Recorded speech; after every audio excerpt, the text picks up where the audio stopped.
Hi there, welcome to Transcona Trailer Sales. Today we'll be walking you through your 2025 Wildwood Heritage Glen 27Rkhl.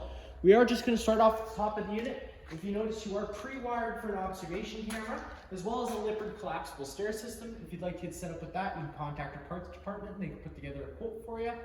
Next to that, if you've got your range hood flap, whenever you're using that, whenever you get to your campsite, you're just popping that guy open. It's just held in with two tabs that lock it into place. You're just opening that up so when you're at your campsite, you're evacuating those fumes. And then whenever you're done, just making sure you do clip it back into place. It just stops excess dust from getting inside the unit. Right down from there, you do have your black tank flush.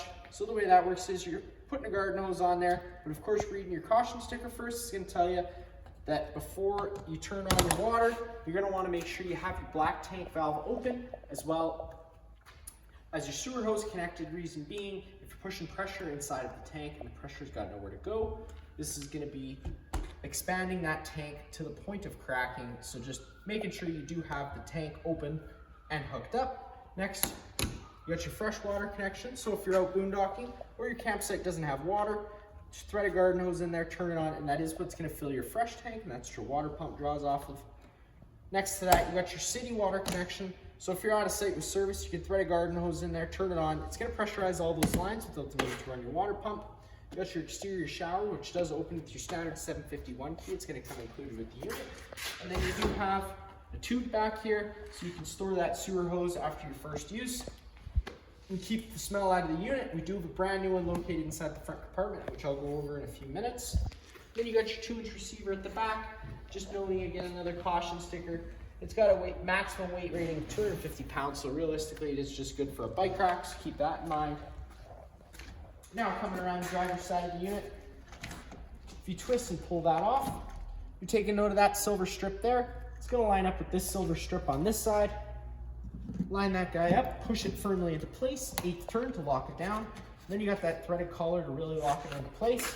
If you follow that cord back, you do have your standard 50 amp plug-in.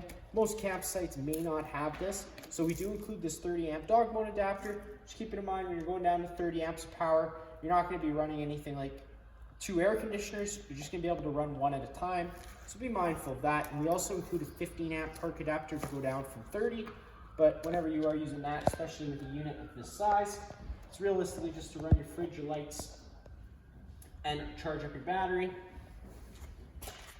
Coming a little further back here, you got your gray tank, taking and twisting that cap off. You got your 2 ears on either side. There's going to be the same ears your sewer hose has. So it says gray, but this is the galley. It's for just the kitchen sink. This is one of the tanks you're going to want to empty last. We're going to go up ahead and check out your main sewer dump so you can take a look at those other ones. But first, we're going to start just in front of this tire here. Underneath, right by this shackle, you got a little valve that comes below the floor. You're just going to open up that valve all the way, and that's going to be what drains your fresh tank. Up here, again, same sewer cap system. Your sewer hose is going to have the same style thing, except this is where your actual gray tank is, which empties your shower and kitchen sink, or shower and bathroom sink. And then you got your black valve, which is going to be your dirtiest water filled from your toilets.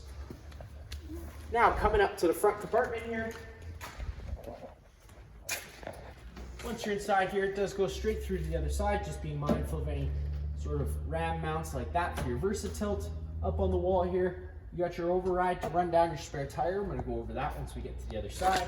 You got your battery disconnect on the wall. With it in the on position, the batteries are connected to the unit. With it in the off position, the batteries would be disconnected from the unit.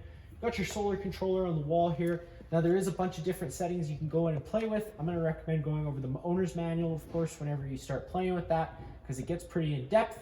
We do currently have it set up for your basic charging needs though. So if you got sunlight outside and a battery hooked up front, it's going to be getting that charge. One thing I did forget to mention, right above your sewer dump is going to be your low point drains. They run right underneath your floor here. There's 2 more valves that look just like your fresh tank ones, except these are low point drains. So it's going to take as much fluid out of the lines as possible.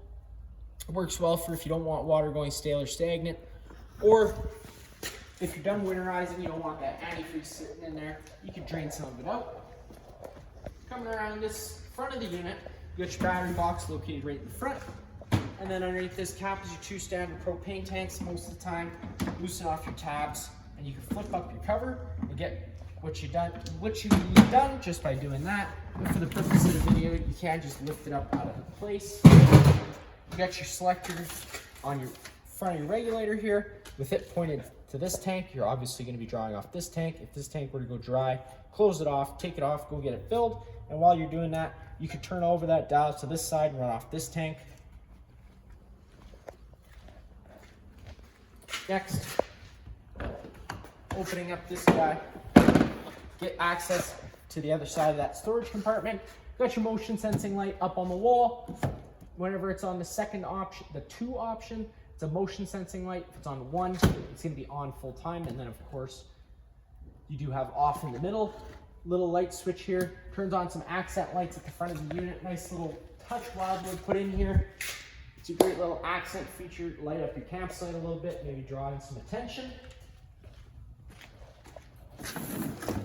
Inside this box is your standard starter kit. In there, you got your 10-foot sewer hose, 15-foot water hose, that 15-amp park adapter I told you about, and some other miscellaneous goodies.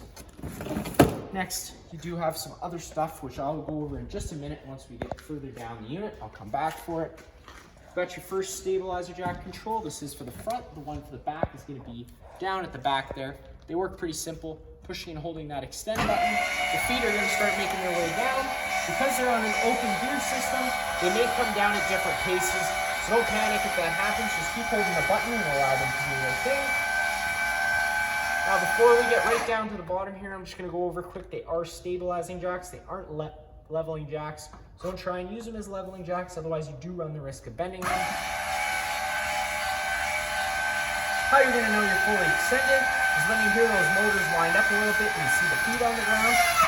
So you heard the motor wind up, so that would be at its full extension. Now it would be as simple as bringing those jacks up, holding the same button. The jacks are going to make their way up. Once they wind the same way, they're at their full retract spot.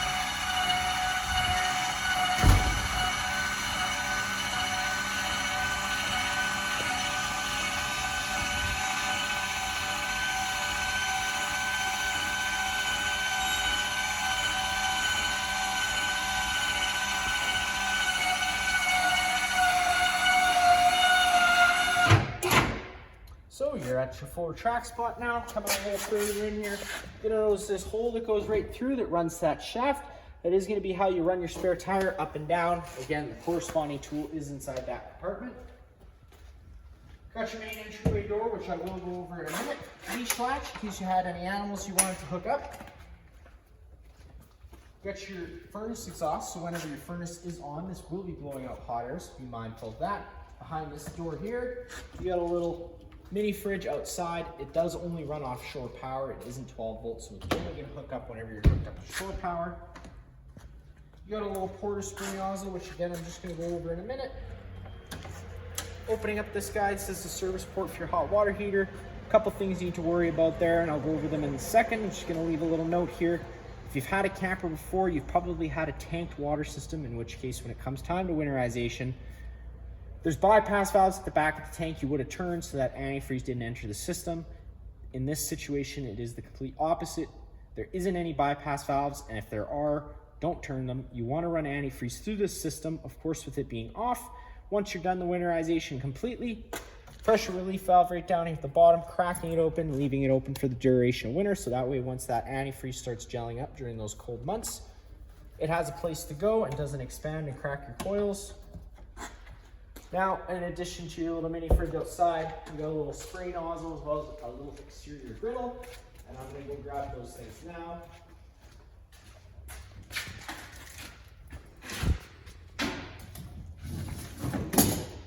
So you got your spray nozzle, the first part of your griddle. Spray nozzle works pretty simple. Pulling back on the collar like any standard airline. Inserting it into place, and you'd have sprayable cold water. Next, the first part of setting up the griddle is putting the mount onto the side of the trailer. So when you hook it up like so, you want to make sure those cotter pins are both out. Hook it onto the side like so, locks in, it's on a channel. Next, you can go and grab your griddle, The griddle is going to have the corresponding mounts on either side of it.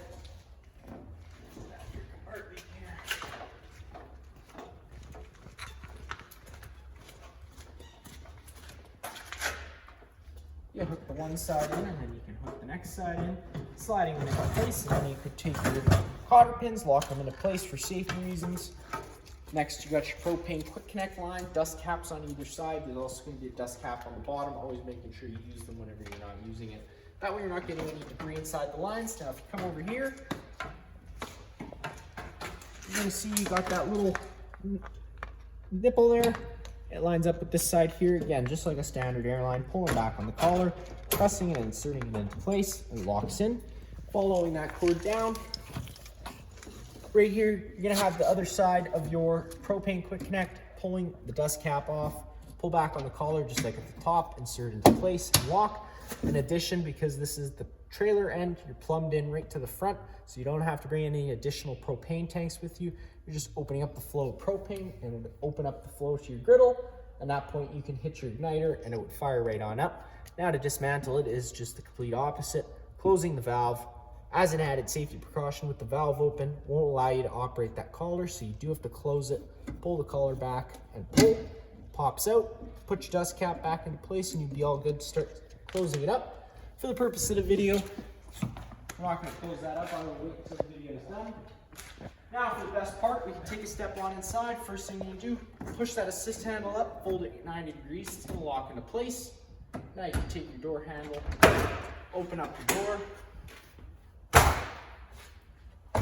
take your stairs, pull down on the blue latch. The stairs are going to start coming towards you. You do have adjustable campsite feet. You do have adjustable stair feet for your campsite needs. So you have nice and level stairs to get inside. Now taking a step on inside, first thing you're gonna notice off on your left is that fire extinguisher. It's pretty much just like home, pull the pin and shoot. Now up on the wall, you got your main light switch. It's on a dimmer, so you can go dark to dim. I'm gonna go over one quick last thing outside. It's gonna be your awning control. It's pretty simple, pushing and holding the out button, the awning's gonna start making its way out. Always making sure that you have enough room to run that awning all the way out, and always paying attention when you are rolling it out, just to make sure you don't run it into anything. Now, whenever you have your awning out, another thing to keep in mind is just keeping an eye on the wind speeds. Once the winds start picking up to about 5K, you're gonna wanna think about bringing that awning in, as you don't wanna run the risk of bending your arms and ripping your fabric. Now, we're at our full extension. The reason you know that, you see the little flap hanging down in the back of the metal tube. Now, if we're going to start raining, you can take any arm, front or rear, pull down at the center.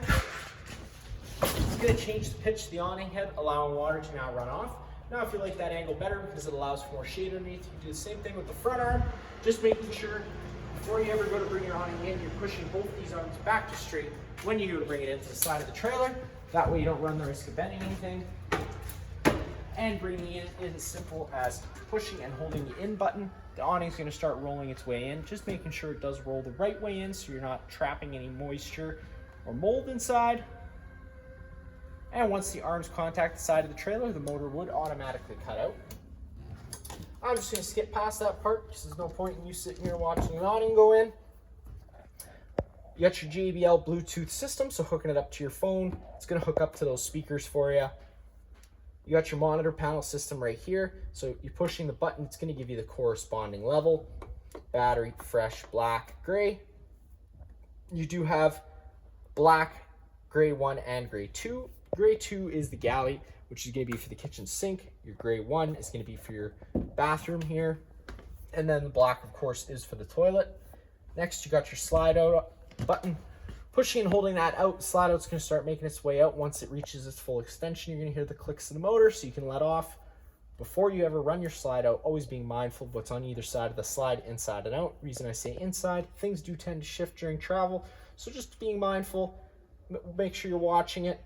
You don't want to be causing any damage, and the same goes to the outside, just making sure you have enough room to put it all the way out. Whenever you're running your slide out, you do always want to try and do full strokes. Go either all the way out or all the way in. It's not that big of a deal if you can't, but it isn't the greatest for the motors.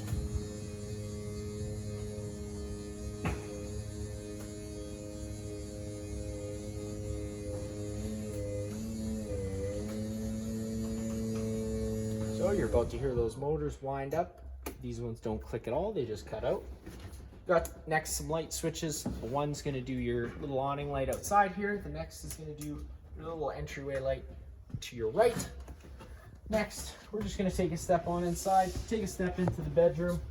Light switch is on the wall, just outside of the bedroom. Got your versatile bed control, so if you push and hold that button up, the bed starts making its way up. Push the button down, the bed's gonna make its way down. You're gonna notice in a few different areas, you have travel straps. Very important, you're always using these whenever you're moving. Reason being, unclipping it, you're gonna see it does slide freely. So if you were to be traveling, it's gonna start slamming back and forth and more than likely cause some damage. So again, just always being mindful of using those travel straps in the bedroom. On either side of the bed, you do have plugins, as well as a little cubby access, storage all throughout the unit, tons of storage around here. Always being mindful of drains, water lines, and wiring whenever you're using it, of course. Next, you got your blinds. They do sit wherever you leave them. One quick to go back up. Now, taking more of a step into the bedroom. Up on the ceiling here, you're gonna notice you got a roof vent. The first of few. There's gonna be another one inside the bathroom, the same goes. Opening up that vent lid counterclockwise. If you were to start traveling, you could cause damage to that lid, so always making sure you close all those lids before travel. And if it were to start raining, it is going to get wet inside here, unless of course you went with a max air cover. Great little addition you can add to your camper by just contacting a parts department. It's just a cover that goes over top of this. It's going to allow you to leave that open during travel, and of course if it was raining, it's not going to get wet in here. Like I said, great investment.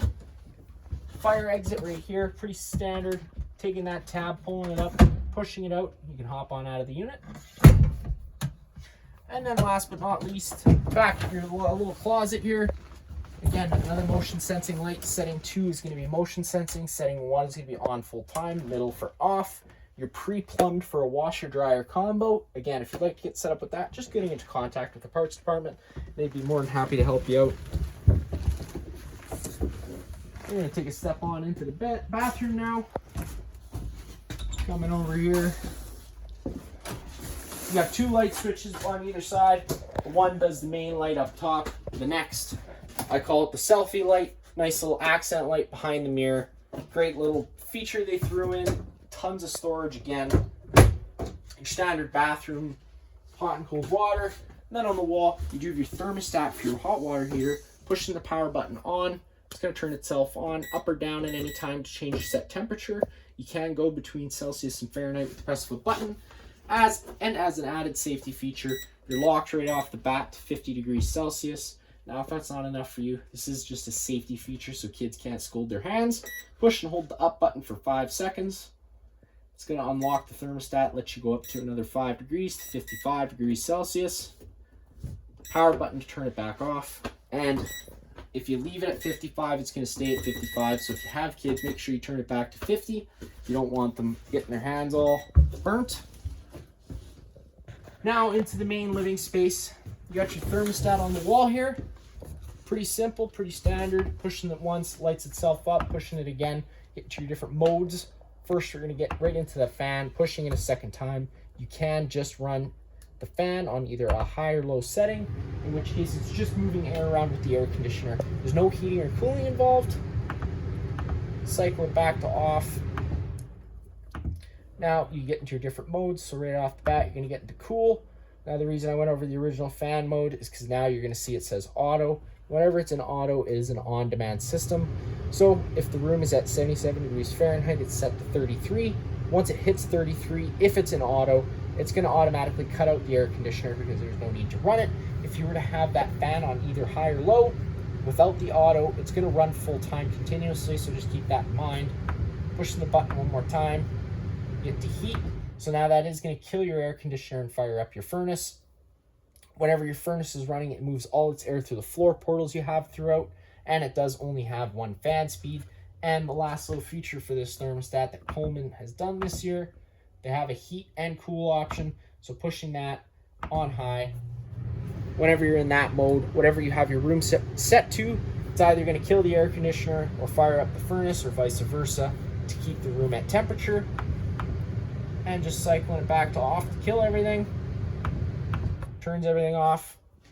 Entertainment center, awesome little area. Lifting up on the TV, You got a nice little hidden storage area for any sort of parents that have anything they don't want the kids getting into. Put it behind there. Down below, storage. Next, fireplace, power button on the far right, button right next to it. You do get your different flame colors. In the middle, you got your different rock light colors. And then 2 in from the left, you got your different heat settings. So you push it twice to get into low, push it one more time to get into high. You got your timer that goes anywhere from 30 minutes to 9 hours. Power button on the far right to turn that off.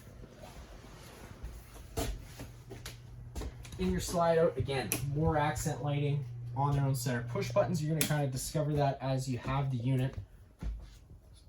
In case you were to have some extra guests, this is a pull-out couch. You're just having to remove those cushions like I just did.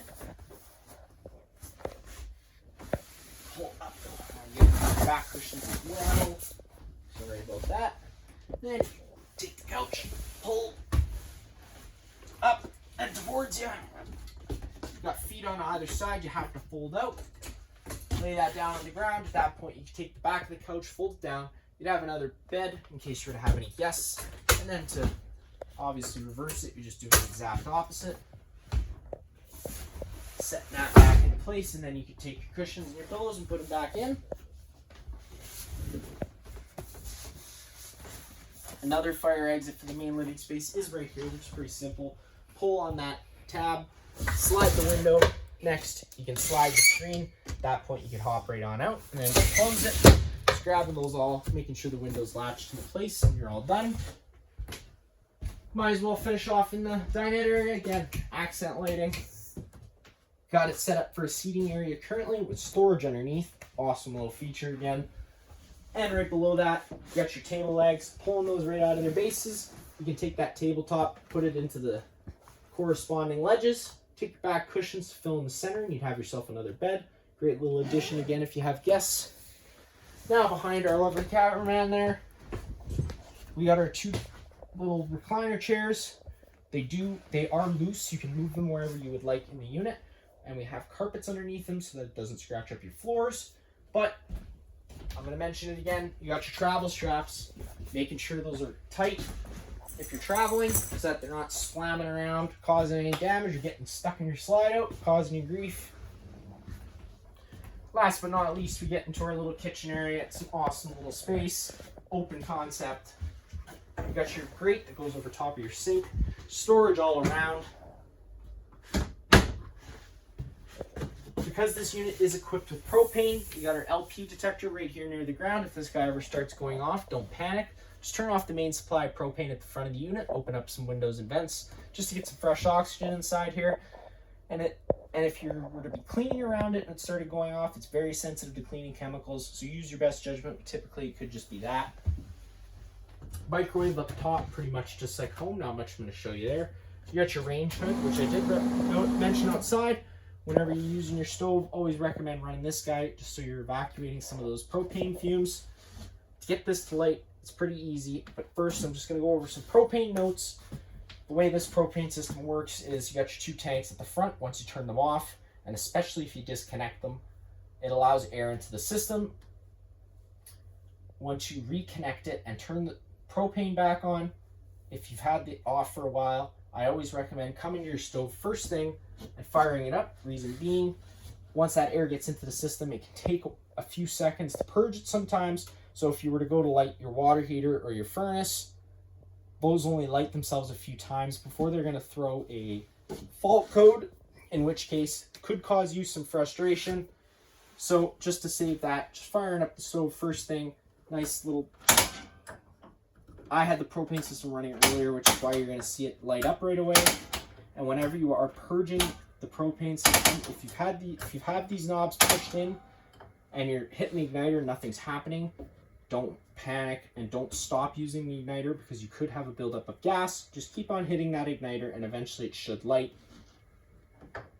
The same does go for the oven, and the oven does take quite a bit longer than the stove just because the gas orifice is so small. Put your gas orifice right down there, turning your knob over to your pilot option, pushing and holding it in, and then you can hit your sparker, and it does fire on up. And once the pilot can hold its own and you can let off, You can turn it up to your desired temperature and it fires right on up.